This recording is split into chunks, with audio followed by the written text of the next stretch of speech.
दीप का जो रूप है वो मिलता है। अखंड दीपों का उल्लेख शास्त्रों में मिलता है। आरती शब्द एक भक्ति का प्रतीक रूप में है।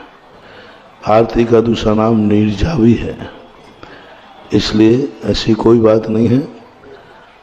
आरती करना चाहिए, कोई बाधा नहीं है, क्योंकि कायदा से तो फिर रात्रि में मंदिरों में स्वाध्याय भी नहीं होना चाहिए, क्योंकि रात्रि में मंदिरों का कोई अनुष्ठान का उल्लेख नहीं किया गया। कोई अनुष्ठान नहीं रात्रि में। रात्रि में दर्शन भी नहीं करना चाहिए, स्वाध्याय भी नहीं करना चाहिए। अब आजकल की स्थितियां बदल गई हैं, रात्रि में ही लोग स्वाध्याय करते हैं प्रायः। तो आज इस प्रकार की बातों को सावधानी पूर्वक करने में कोई बाधा नहीं है और यह शास्त्र सम्मत है। तो दीप को जलाते समय इतना जरूर ध्यान रखना है कि वो ढका हुआ हो, कीड़े उसमें नहीं गिरना चाहिए। बाजार का नकली घी नहीं होना चाहिए, तेल का नहीं जलना चाहिए, चाहे नारियल का तेल हो चाहे मूंगफली का तेल हो। तेल का दीपक जिनेंद्र भगवान के लिए इष्ट नहीं है। रत्न, कपूर और घृत, ये 3 दीपक हैं। तो घृत कम से कम ऐसा नकली ना हो कि उसमें आलू मिला हो या चर्बी मिली हो, बाजार का नकली नहीं, शुद्ध घी हो, यानी कम से कम परिचित वाले का हो, और दीपक ढका हुआ हो, उसमें कीड़े नहीं गिरना चाहिए। पर जो निषेध करते हैं वो गलत करते हैं।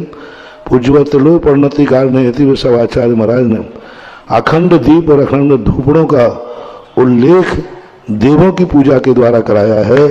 ऐसा वो देवों की पूजा के द्वारा कराया, और जिनमें से सुगंध बह रही है और सुगंध धुआं उड़ रहा है, पूरा वर्णन किया है। कुंदकुंद भगवान ने भी नंदीश्वर भक्ति के अंदर इस प्रकार का उल्लेख, दिव्येण दूबेण, दिव्येण धूबेण, दिव्येण दीपेण। दिव्य का अर्थ दिव्य नहीं, दिव्य यानी पवित्र, पवित्र धूप और पवित्र घी के द्वारा वो अष्टांग का पर्व में दीप पूजा करते हैं। इसमें आचार्य मानता हूँ महाराज कह रहे हैं तेल पूरा रहता।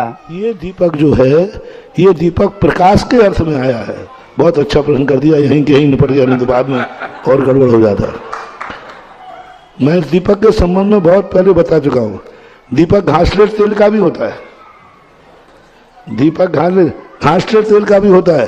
तो फिर आरती में भी घासलेट तेल ले लो ना, सबसे बढ़िया। नहीं, यहाँ प्रकाश की बात कही, पूजा की बात नहीं कही। क्या बात है, वाह। पूजा का दीपक और प्रकाश के दीपक में अंतर है। प्रकाश का दीपक तेल का ही होता है, घी का नहीं होता। जब हमें उजेला करना हो तो घी का दीपक से प्रकाश ज्यादा नहीं होता, घी के तेल के दीपक से ज्यादा प्रकाश होता है, उसमें घासलेट तेल से ज्यादा प्रकाश होता है। तो ये प्रकाश की दृष्टि में आया है, और वो पूजा की दृष्टि में ब्रह्मचारी जी, मैं जिज्ञासा समाधान करता हूँ तो मैं समझता हूँ कि मेरे बोलने पर हजारों दिमाग चल रहे हैं,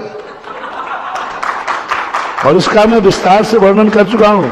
पूजा, और अभी इसी के बीच में हमने कहा था अरहंत भगवान की पूजा में वहां घी के दीपक की बात कही।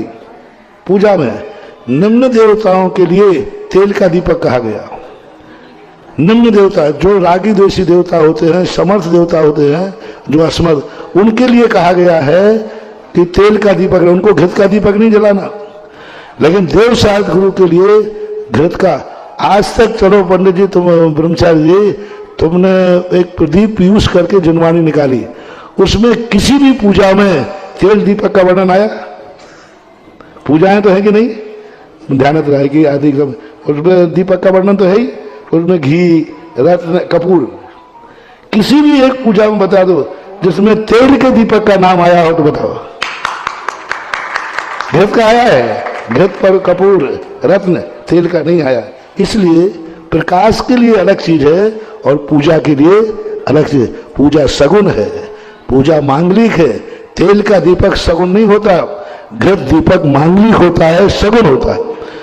दूसरा और ज्योतिषमतम, कोई यदि तेल लेके जा रहा हो और तुम्हें रास्ते में मिल जाए तो अशुभ अपशगुन कहा, और घी लेकर के जा रहा है, मिल रहा है, तो वो गोरस कहलाता है, वो शुभ है, गोरस कहलाता है।